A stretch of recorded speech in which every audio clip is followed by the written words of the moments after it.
think we lost him. Not yet.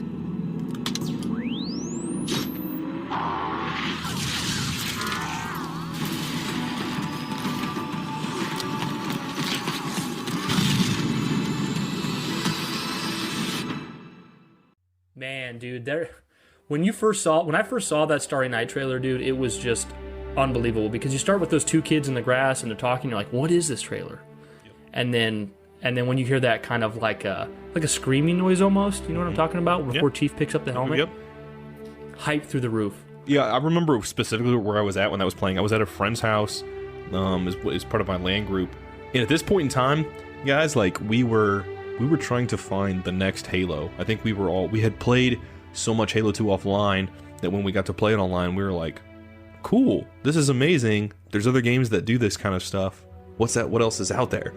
And we're in this sort of identity crisis of like, what's our main game, right? So then I go over to my friend Paul's Wednesday, and Paul there's a couple of us over there, and he's like, "Do you see the new Halo trailer, dude?" And I'm like, "They got gameplay?" And he's like, "No, dude, it's this live action trailer." There's not a live action. He was just like, "It's just CGI trailer, dude, so amazing." And I was like, "Okay, that's cool, I guess. I mean, you can put it on."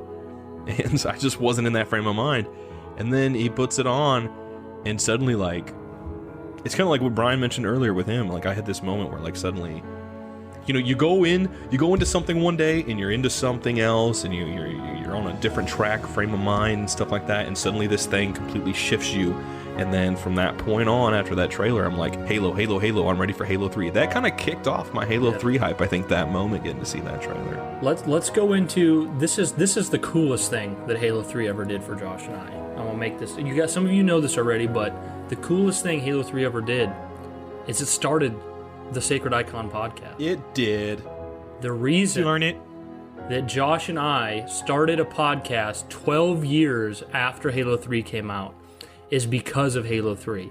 Some of you may have heard the story already, but I'm going to tell it again. I think it's a good one, and I don't know if everybody's heard it, but basically, go back to 2019. It was September 25th, that 12-year anniversary of Halo 3, and I say me and we were both on the same page by the time we came around to Sacred Icon, but it kind of started with me just like, I was feeling so emotional. First year of my life, I've been married, and like I moved away, so I like, it almost kind of like, that kind of symbolized how much more quote unquote adulty my life was as compared to when Halo 3 came out. And I was just filled with emotion. I could feel myself tearing up on Halo 3's 12-year anniversary, because I was just like, this game means so much to me, the friends I've made, just that hype, it's just unparalleled. And I just felt like, man, I got to do something with all this excitement, all this hype. And, to kind of gloss over some details, so I don't need to get into all of it again. Basically, me and Josh ended up talking, and it led to the starting of this podcast. It led to the beginning of Sacred Icon, because Josh and I had so much nostalgia, so much emotion and love for the series, and Halo 3 was the apex, kind of the climax, the highest moment of Halo in our lives, where everything just was, that was its because our highest highs as friends was always revolved around Halo. We had plenty of other things we experienced together, numerous things, and sometimes those things were more exciting than Halo, but Halo was that constant that we always came back to.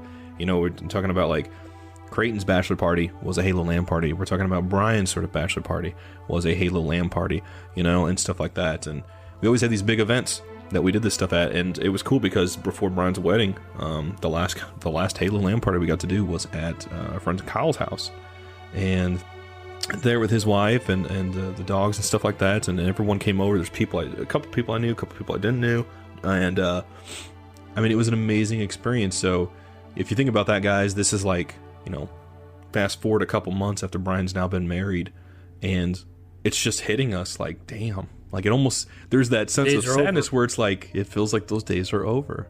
Yeah. And we've talked about it before too, is like, Josh and I have been like, I won't say like closer friends, but friends who talk more often or who spend more time together since we started the podcast, because this is a constant, it's weekly, but it's also kind of like every day, like, Sacred Icon. So yeah, we usually, even if it's just a text, we usually communicate at least once a day. So. And I think when people look back at this podcast, when people look back at when we started, they'll probably think that it had something to do with Outpost Discovery or Halo Infinite. And as much as I wouldn't mind admitting if that's kind of why we started. It actually had nothing to do with that. I mean, when we started, it was because of our nostalgia for those old Halo days. Even though we liked the new Halo stuff, it was kind of just like reminiscing back to those times, and that's why we started the podcast. It wasn't because of Halo Infinite. Yeah, it was. It was weird for me because on the flip side, I was in the similar position, except a little different because, being a single dude and I'm trying to think what I was at the time. I don't know, 30. I don't know. Yeah. But I'm 32 now. But anyway, so I'm at that point in time, and some of you guys, some of you girls listening, know what it's like. You're nostalgic for something, and you used to have maybe a group or a posse or something that was all collectively excited, and then everyone kind of either starts to move away into these different pockets, or you move on with your life, or they move on. And for me, it was like, okay, this is now 30 people are starting to, a lot of people are starting to settle down. Not all of them. A lot of them already have kids and stuff like that. So those high school days, when it seemed like we had all the time in the world, are just becoming slimmer to none. Even being single, I wasn't having as much time for that. So, you get to that point, and I'm the anniversary is there, and I'm thinking, man, I would constantly go through these waves of nostalgia, these sort of renaissance moments where I would just listen to the soundtracks, and I would think about, all the memories I had, and I'm thinking about it in a way that this feels like it's done. And I'm always open to it happening in the future, but, Brian's, the last LAN party we did for his bachelor party was very much, in essence, even though it wasn't like officially that by any means, it was kind of like, it's something we didn't say, but we kind of felt that we knew as fact. That it was like their last hurrah. So, it had that sense of nostalgia pull to it, and Brian, you could say it more if you want to, but Brian started doing these articles. He's like, I'm going to start writing this stuff. And I was like, I'm going to start reading that stuff, buddy. And it was awesome to read him talking about that, because I always just love listening to Brian talk about that stuff.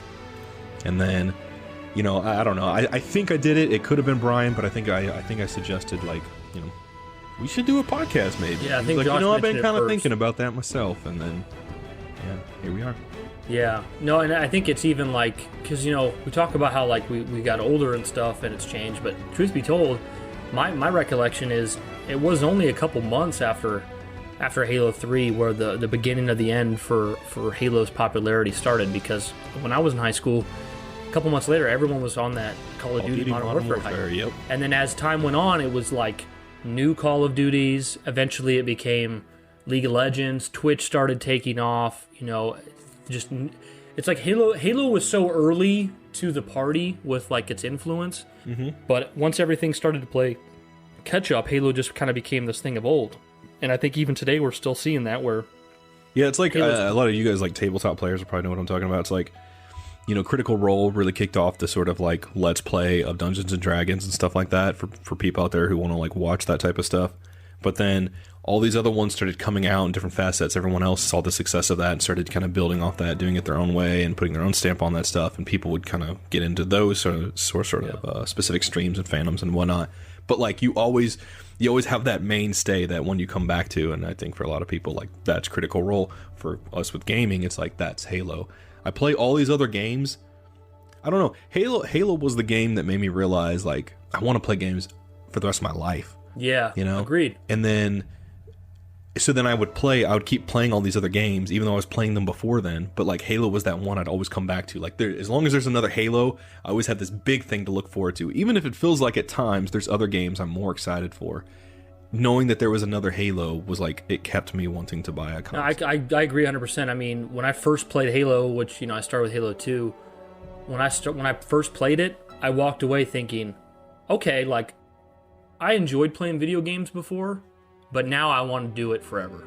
I'm like, this is so next level. I love it. The cool thing is too, the way I think Josh and I see this podcast is it's like Josh and I getting to continue to have in our own little vacuum, we get to perpetually live out that Halo 3 hype, that Halo 3 nostalgia through this podcast. Yeah. and through it, we've been able to curate a community of people, whether it be, just you listeners that we never hear from, or people in the Discord, or people on the Twitter, and some people in our community are in the exact same boat as us, where they're a similar age and they remember this. And there's people that are earlier. There's people that are after who really just became fans during 343. And it's just fun to have us all kind of congregate around this. I always come back to when Jondon last year said something like, dude, it feels like, I don't know, I'm paraphrasing now, but he said something like, it feels like the old like clan days of old or something like that. Yeah. Just as our community was kind of really coming together and kind of like clicking, and that was amazing for me because I grew up on all the multiplayer facets. I got excited for the story, but I stayed for the multiplayer. That was what really pulled me in. And I thought, man, like I said, everyone was kind of growing up and doing different stuff, and there were times when like maybe I was further ahead in life than other friends. There were times they were further ahead than me. So, but when you're in high school, it just felt like everyone's on the same trajectory, and then afterward it all changes at different spears. So, I've always been the kind of person where, like, even if I'm in a relationship or not, I will like do anything I can to do a LAN party. That is just such a fun experience to me, and it's such a high. And I thought that stuff was all done. I really did, and it was a sad feeling for me every time I would think about like Halo 3 nostalgia or Halo 2 nostalgia and all this stuff. It was a mixture of joy at its peak, and then a mixture of like absolute depression at its worst, because I just thought, man, I wish this stuff wasn't just in the past, and we kind of got a surge of that with Halo 5, but even then, as we're talking about this stuff, Halo 5, all that was kind of before, we're feeling all this nostalgia for Halo 3 with the anniversary and everything. So, I mean, it's cool. That's why it makes me excited for Infinite, is because, we have a community. I've said this so many times, guys, but it makes me excited to get to play with people, because I think a lot of us felt that way. I think that's the thing, is I think a lot of us were at different points in our lives, and at some point in time, if you've done LAN parties, if you've done that stuff with friends, if you've been there for a long time in the Halo community, or just, as in the fandom, I should say, you've had moments where you feel like it's all in the past, because you have society that says you gotta, grow up, this is stupid, this is dumb. You have, sometimes yourself, you're feeling like, oh shit, I should probably settle down, or I should probably do this in life, or I should probably do that. But I don't care about all that shit. I don't care where anybody else is at in life, what they're doing. As long as you're nice and you want to play Halo, let's do it, man. I'm gonna say, like, we sound like a broken record a lot of times, but I'll say it again, guys. Like, Sacred Icon Podcast, the Broken Record Halo podcast. Right? Bingo card, add it to the bingo card. We can save this topic for another day, because this whole podcast, all this stuff. Shut me up.